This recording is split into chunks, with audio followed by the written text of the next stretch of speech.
nom du Père et du Fils et du Saint-Esprit. Amen. Que la grâce de Jésus, le Messie, l'amour de Dieu le Père et la communion de l'Esprit Saint Consolateur soient toujours avec vous. Et avec votre esprit. Dieu prend toujours l'initiative de venir à notre rencontre. Aujourd'hui, il envoie son Fils dans le monde pour annoncer son évangile. Pour entrer en communion avec lui, laissons l'Esprit purifier nos cœurs et nous ouvrir à la miséricorde du Père. Seigneur Jésus, toi qui es venu parmi nous pour évangéliser toutes les nations, prends pitié de nous. Prends pitié de nous. Ô Christ, toi qui révèles constamment la miséricorde divine, prends pitié de nous. Prends pitié de nous. Seigneur, toi qui es assis à la droite du Père, où tu intercèdes pour nous, prends pitié de nous. Prends pitié de nous. Que Dieu, dont le Verbe s'est fait chair, nous fasse miséricorde, qu'il nous pardonne nos péchés et nous fasse entrer dans son royaume éternel. Amen.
Prions le Seigneur. Accorde-nous, Seigneur notre Dieu, de pouvoir t'adorer de tout notre esprit et d'avoir envers tous une vraie charité. Par Jésus-Christ, ton Fils, notre Seigneur, qui vit et règne avec toi dans l'unité du Saint-Esprit, Dieu, pour les siècles des siècles.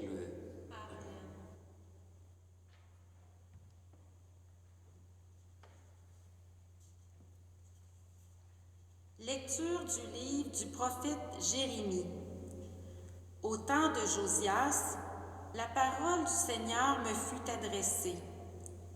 Avant même de te façonner dans le sein de ta mère, je te connaissais. Avant que tu viennes au jour, je t'ai consacré. J'ai fait de toi un prophète pour les nations. Toi, mets ta ceinture autour des reins et lève-toi. Tu diras contre eux tout ce que je t'ordonnerai.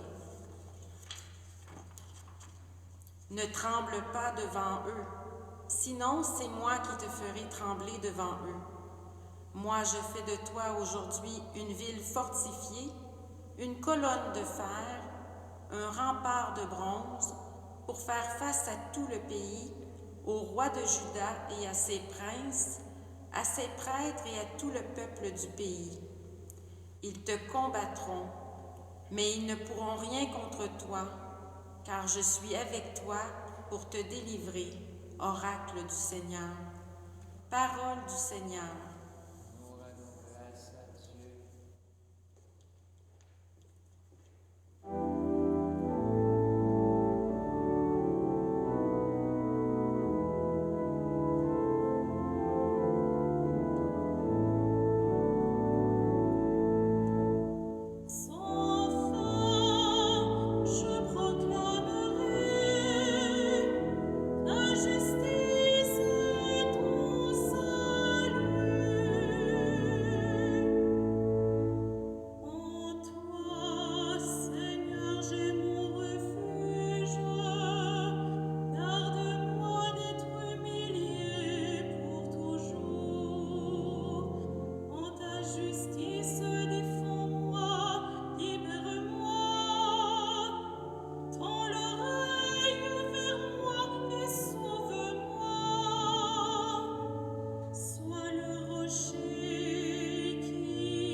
Lecture de la première lettre de Saint Paul apôtre aux Corinthiens.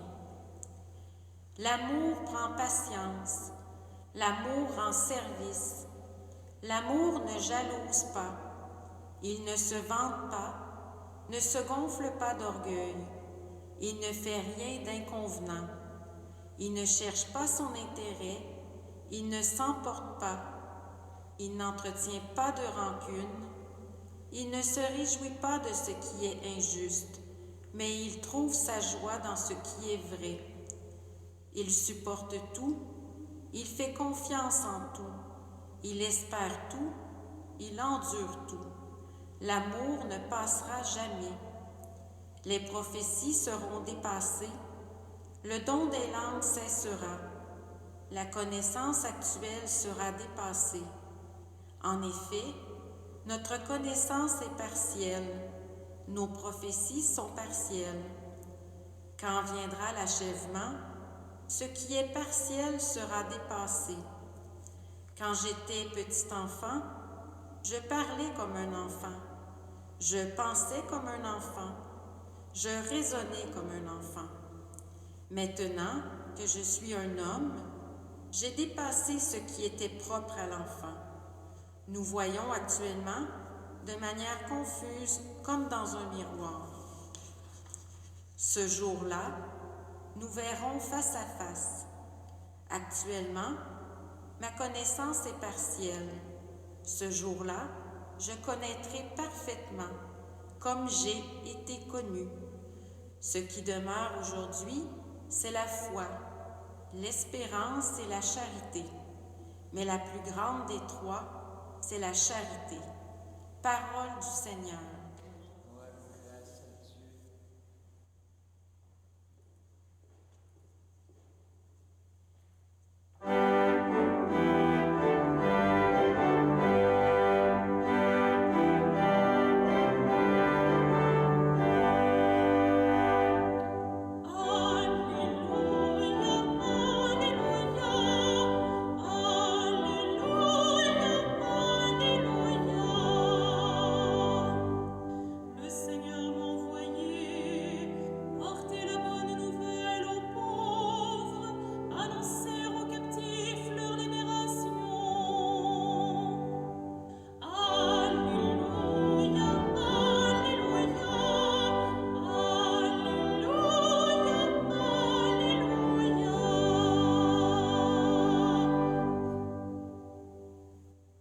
Le Seigneur soit avec vous. Et avec votre esprit.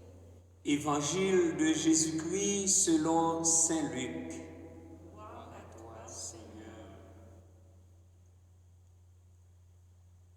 En ce temps-là, dans la synagogue de Nazareth, après la lecture du livre d'Isaïe, Jésus déclara: Aujourd'hui s'accomplit ce passage de l'Écriture que vous venez d'entendre. Tous lui rendaient témoignage et s'étonnaient des paroles de grâce qui sortaient de sa bouche. Ils se disaient: N'est-ce pas là le fils de Joseph? Mais il leur dit: Sûrement vous allez me citer le dicton: Médecin, guéris-toi toi-même, et me dire: Nous avons appris tout ce qui s'est passé à Capharnaüm, fais donc de même ici dans ton lieu d'origine. Puis il ajouta: Amen, je vous le dis, aucun prophète ne trouve un accueil favorable dans son pays. En vérité, je vous le dis, au temps du prophète Élie, lorsque pendant 3 ans et demi, le ciel retint la pluie et qu'une grande famine se produisit sur toute la terre, il y avait beaucoup de veuves en Israël. Pourtant, Élie ne fut envoyé vers aucune d'entre elles, mais bien dans la ville de Sarepta, au pays de Sidon, chez une veuve étrangère. Au temps du prophète Élisée, il y avait beaucoup de lépreux en Israël, et aucun d'eux n'a été purifié, mais bien Naaman le Syrien. À ces mots, dans la synagogue, tous devinrent furieux. Ils se levèrent, poussèrent Jésus hors de la ville et le menèrent jusqu'à un escarpement de la colline où leur ville est construite pour le précipiter en bas. Mais lui, passant au milieu d'eux, allait son chemin. Acclamons la parole de Dieu. À toi, Seigneur Jésus.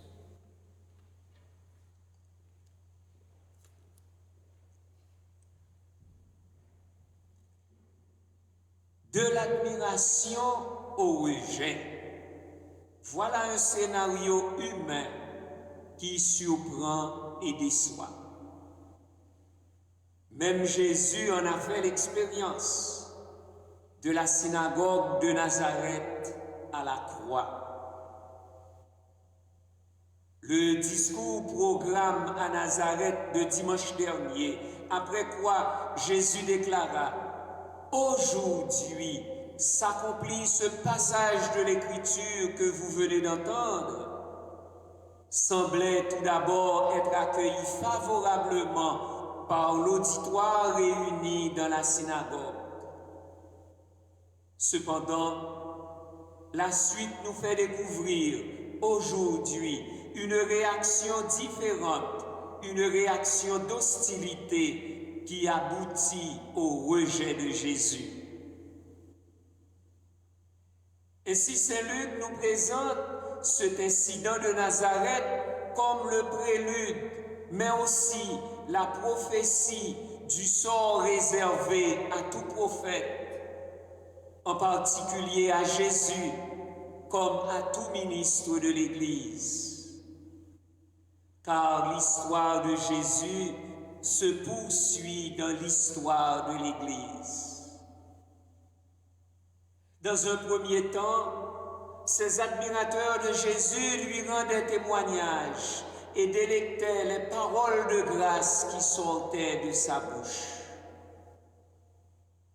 En effet, à la différence des programmes de nos politiciens ou de quiconque, le programme du Christ comporte des paroles de grâce, c'est-à-dire des paroles riches de contenu et porteuses d'un avenir sûr, assurant ainsi aux hommes et aux femmes d'aujourd'hui les promesses d'une vie radicalement nouvelle. Dans un second temps, sachant que l'admiration peut conduire à la foi, mais elle n'est pas la foi, notre évangile nous donne à constater comment le cœur humain est changeant, comment ses compatriotes de Jésus ont brusquement changé le ton. Alors il se disait, n'est-ce pas là le fils de Joseph? En fait, les Nazaréens s'interrogeaient et ne savaient que penser de l'origine de Jésus. Comment un homme d'origine aussi modeste peut-il parler comme un prophète? Voilà donc le paradoxe auquel ils sont confrontés. Mais Jésus leur dit, sûrement vous allez me citer le dicton, médecin, guéris-toi toi-même. On dirait que Jésus prend les devants pour prévenir l'attaque. Il passe à l'offensive.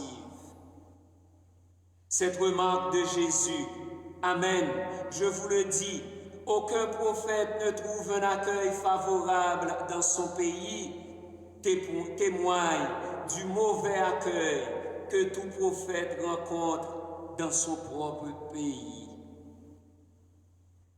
Ainsi, l'évangéliste Luc nous fait saisir l'hostilité que les prophètes ont toujours rencontrée en Israël.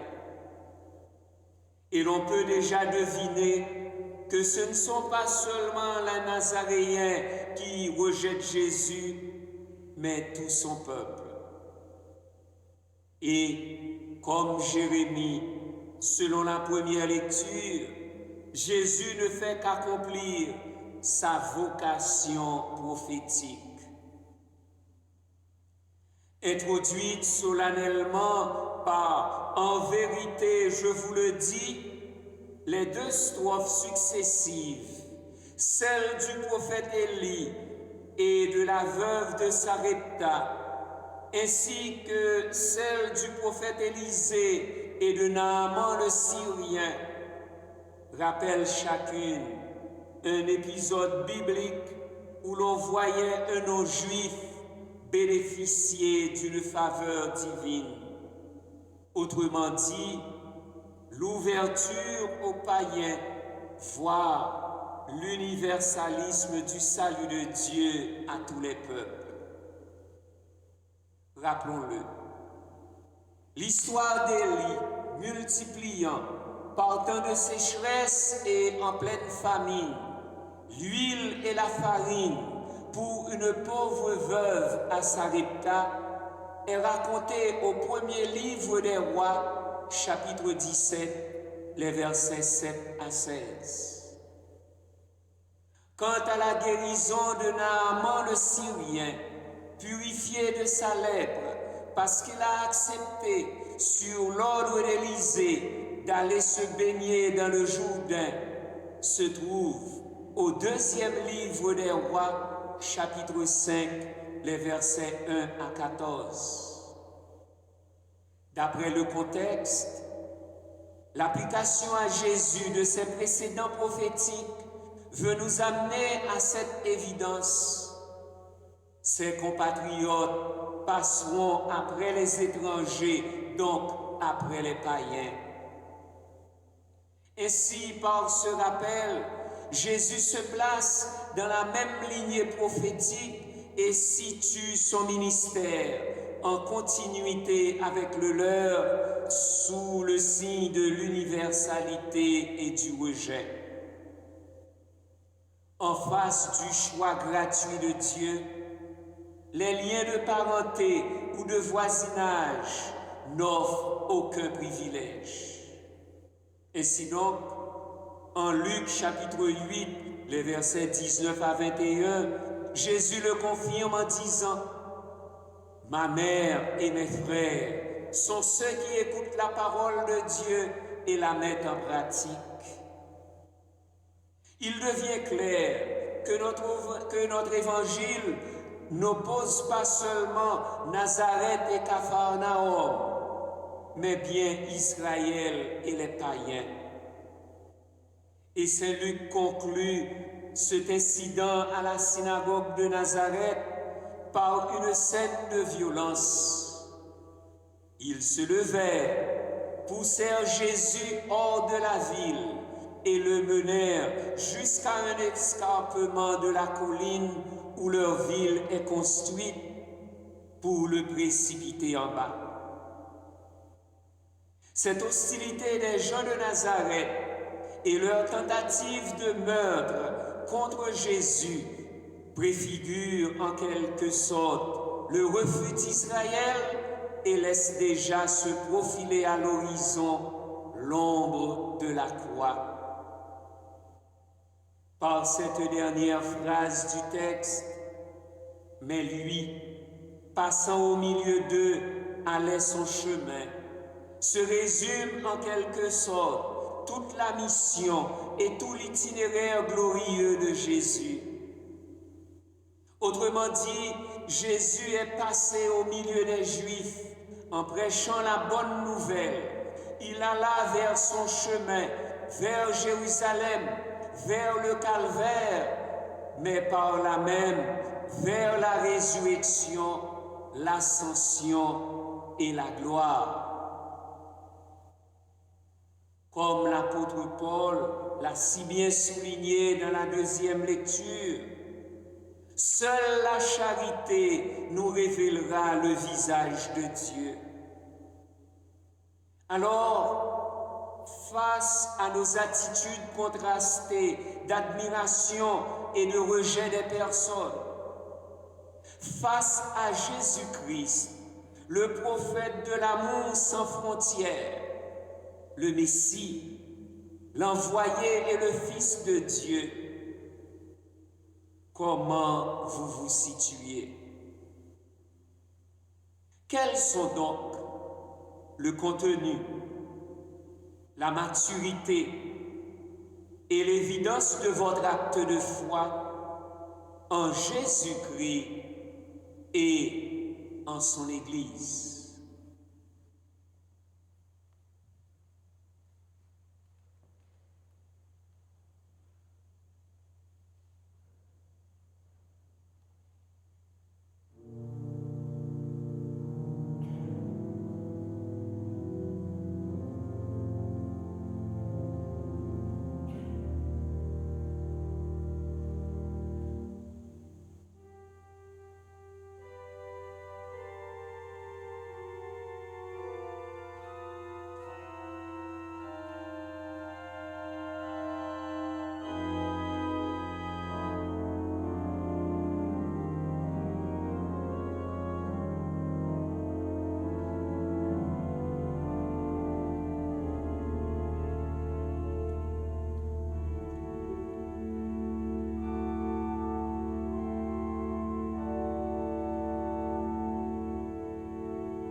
En Jésus, rejeté par les hommes, mais exalté par le Père, professons avec le symbole des apôtres la foi de l'Église. Je crois en Dieu, le Père Tout-Puissant, Créateur du ciel et de la terre, et en Jésus-Christ, son Fils unique, notre Seigneur, qui a été conçu du Saint-Esprit, est né de la Vierge Marie, a souffert sous Ponce Pilate, a été crucifié, est mort et a été enseveli, est descendu aux enfers le troisième jour, est ressuscité des morts, est monté aux cieux, est assis à la droite de Dieu le Père Tout-Puissant, d'où il viendra juger les vivants et les morts. Je crois en l'Esprit Saint, à la Sainte Église catholique, à la communion des saints, à la rémission des péchés, à la résurrection de la chair, à la vie éternelle. Amen. Avec foi, espérance et charité, comme nous l'indique l'apôtre Paul, présentons au Seigneur nos intentions de prière au nom de tous nos frères et sœurs. Seigneur, exauce-nous. Seigneur, exauce-nous. S'il me manque l'amour, je ne suis rien. Pour les hommes de science et les théologiens, afin qu'ils déchiffrent dans les mystères du ciel et de la terre l'amour de Dieu pour chacune de ses créatures. Seigneur, nous te prions. Seigneur, exauce-nous. J'aurais beau me faire brûler vif, s'il me manque l'amour, cela ne me sert à rien. Pour le pape François et tous nos pasteurs, afin qu'en annonçant l'amour de Dieu, ils en témoignent par leur vie. Seigneur, nous te prions. Seigneur, exauce-nous. L'amour ne fait rien d'inconvenant. Il ne cherche pas son intérêt. Pour ceux qui détiennent le pouvoir public dans notre pays, afin qu'ils ne cherchent pas leur intérêt, mais plutôt celui de la collectivité, Seigneur, nous te prions. Seigneur, exauce-nous. L'amour fait confiance en tout, il espère tout, il endure tout. Pour les familles en difficulté, afin qu'elles retrouvent le chemin du dialogue, du pardon, de la réconciliation et de la miséricorde, Seigneur, nous te prions. Seigneur, exauce-nous. Ce qui demeure aujourd'hui, c'est la foi, l'espérance et la charité. Mais la plus grande des trois, c'est la charité. Pour nous ici rassemblés, afin que notre charité soit inventive, sincère et féconde. Seigneur, nous te prions. Seigneur, exauce-nous. Prions à nos intentions personnelles et prions pour toutes les personnes, spécialement malades, victimes de la Covid, qui se sont recommandées à nos prières. Seigneur notre Dieu, nous savons que tu entends notre prière et que tu nous exauces. Humblement, nous nous confions à toi avec foi, espérance et charité. Père, garde-nous aujourd'hui et toujours dans ton amour et ta bienveillance, toi qui vis et règnes pour les siècles des siècles. Amen.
Prions ensemble au moment d'offrir le sacrifice de toute l'Église. Pour la gloire de Dieu et le salut du monde. Pour te servir, Seigneur, nous déposons nos présents sur ton autel. Accueille-les favorablement pour qu'ils deviennent le sacrement de notre rédemption. Par le Christ, notre Seigneur. Amen. Le Seigneur soit avec vous. Et avec votre esprit, Élevons notre cœur. nous le tournons vers le Seigneur. Rendons grâce au Seigneur notre Dieu. Cela est juste et bon. Vraiment, il est juste et bon, pour ta gloire et notre salut, de t'offrir notre action de grâce toujours et en tout lieu.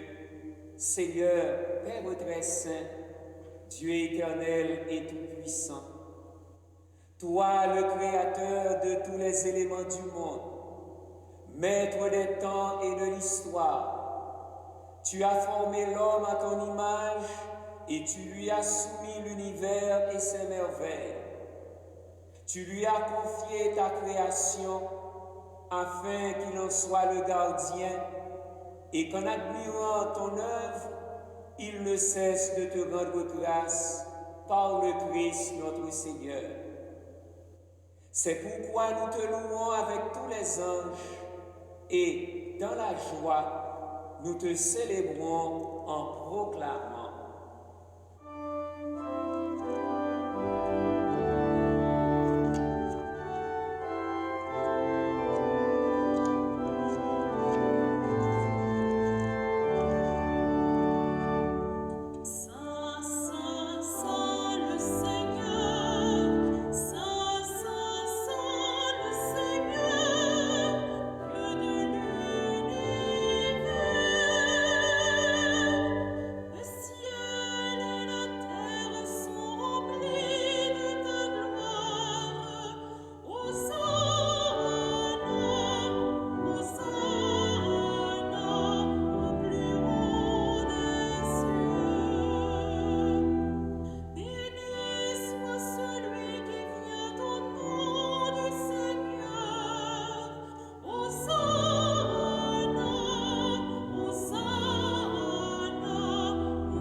Toi qui es vraiment saint, toi qui es la source de toute sainteté, Dieu notre Père, nous voici rassemblés devant toi et dans la communion de toute l'Église, nous célébrons le jour où le Christ est ressuscité d'entre les morts.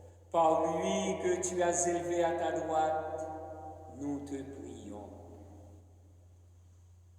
Sanctifie ces offrandes en répandant sur elles ton esprit, qu'elles deviennent pour nous le corps et le sang de Jésus, le Christ, notre Seigneur.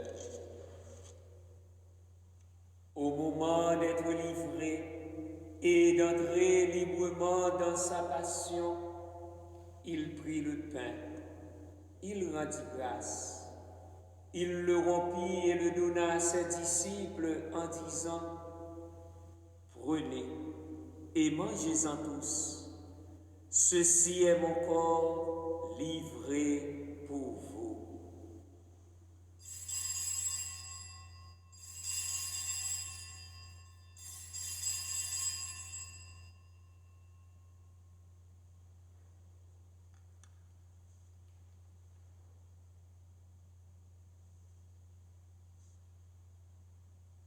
De même, après le repas, il prit la coupe. De nouveau, il rendit grâce et la donna à ses disciples en disant, « Prenez et buvez-en tous, car ceci est la coupe de mon sang, le sang de l'alliance nouvelle et éternelle, qui sera versé pour vous et pour la multitude en rémission des péchés.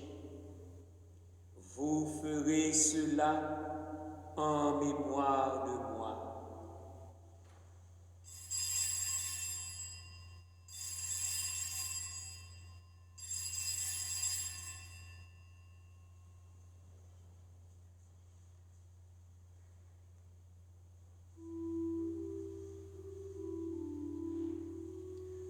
Il est grand le mystère de la foi. Nous proclamons ta mort, Seigneur Jésus. Nous célébrons ta résurrection. Nous attendons ta venue dans la gloire.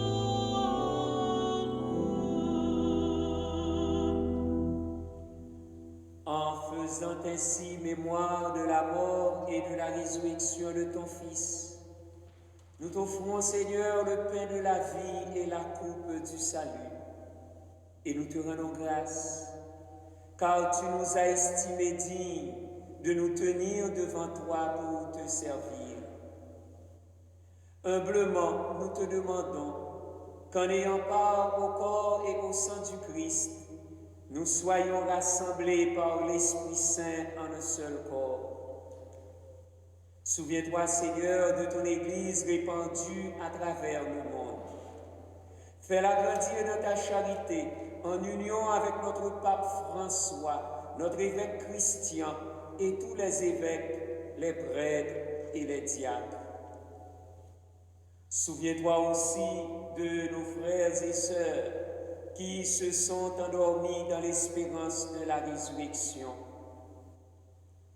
Souviens-toi de Édouard Franqueur, Yonette Alexis, Anita Dupol, Adrien Deschamps. Souviens-toi de Antoine Cardouce, Jean Limoges, Gaston Boivin, Francine Filion et Réal Chartrand, Louise Martineau. Souviens-toi de Marcel Franqueur, Paul Odette, John Berry, Simone Sénéchal, Aurelio Filice. Et souviens-toi dans ta miséricorde de tous les défunts, accueille-les dans la lumière de ton visage. Sur Alix Pierre et ses enfants, Auriol Fabien et Raymond, Françoise Dufour Deschamps, Dano Norséide, occasion d'anniversaire, Maxime Landrin, occasion d'anniversaire, Marguerite d'Orsainville et ses enfants, Jocelyne Calixte et sa maman, les sœurs de Sainte-Croix, sur Marie-Renée Charles Landrin, sur Jimmy Diligent et Stanley Charles, et sur nous tous enfin, nous implorons ta bonté. Permets qu'avec la Vierge Marie, la bienheureuse Mère de Dieu, avec Saint Joseph son époux, avec les apôtres, Saint Vincent de Paul et tous les saints qui ont fait ta joie au long des âges, nous ayons part à la vie éternelle et que nous chantions ta louange et ta gloire par ton Fils Jésus le Christ. Par lui, avec lui et en lui, à toi, Dieu le Père Tout-Puissant, dans l'unité du Saint-Esprit, toute honneur et toute gloire, pour les siècles des siècles.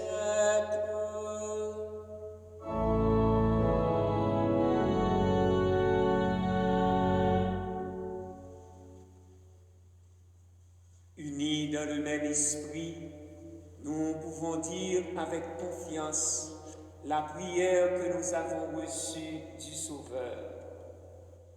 Notre Père qui es aux cieux, que ton nom soit sanctifié, que ton règne vienne, que ta volonté soit faite sur la terre comme au ciel.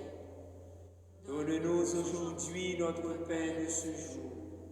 Pardonne-nous nos offenses, comme nous pardonnons aussi à ceux qui nous ont offensés. Et ne nous laisse pas entrer en tentation, mais délivre-nous du mal. Délivre-nous de tout mal, Seigneur, et donne la paix à notre temps. Soutenus par ta miséricorde, nous serons libérés de tout péché, à l'abri de toute épreuve. Nous qui attendons que se réalise cette bienheureuse espérance, l'avènement de Jésus-Christ, notre Sauveur.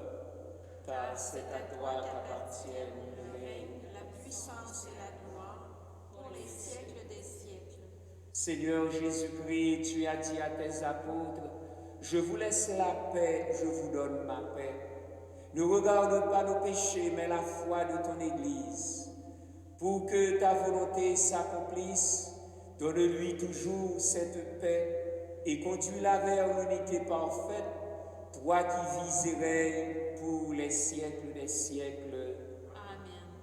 Que la paix du Seigneur soit toujours avec vous. Et avec votre esprit. Agneau de Dieu, qui enlève le péché du monde, en pitié de nous. Agneau de Dieu, qui enlève le péché du monde, en pitié de nous. Agneau de Dieu, qui enlève le péché du monde, donne-nous la paix.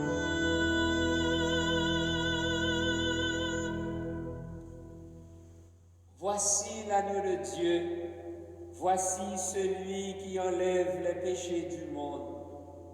Heureux les invités au repas des noces de l'agneau. Seigneur, je ne suis pas digne de te recevoir, mais dis seulement une parole et je serai guéri. Le corps du Christ. Amen.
Nous avons été fortifiés par le sacrement de notre rédemption et nous t'en prions, Seigneur, que cette nourriture pour le salut éternel nous fasse progresser dans la foi véritable.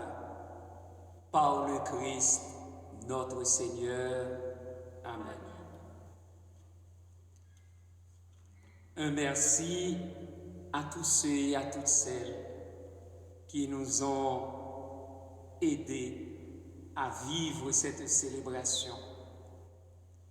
Un merci à Julien qui est à l'orgue, à Anne-Marie Baudet,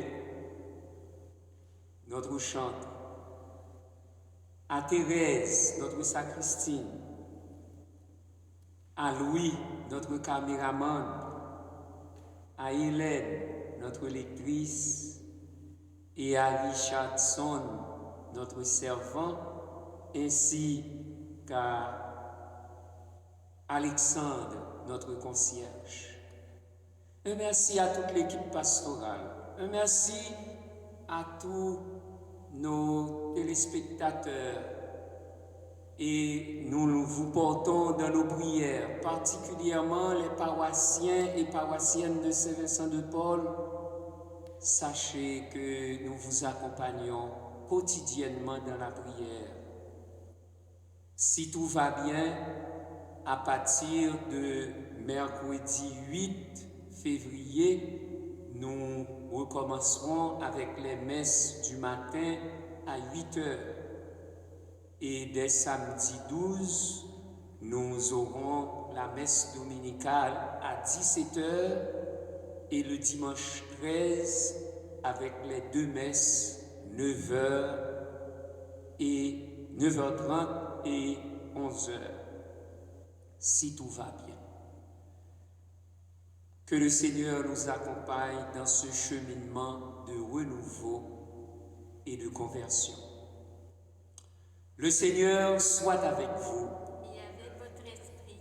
Que Dieu Tout-Puissant vous bénisse, le Père, le Fils et le Saint-Esprit. Amen. Allez dans la paix du Christ. Nous rendons grâce à Dieu. Bon dimanche et bonne semaine.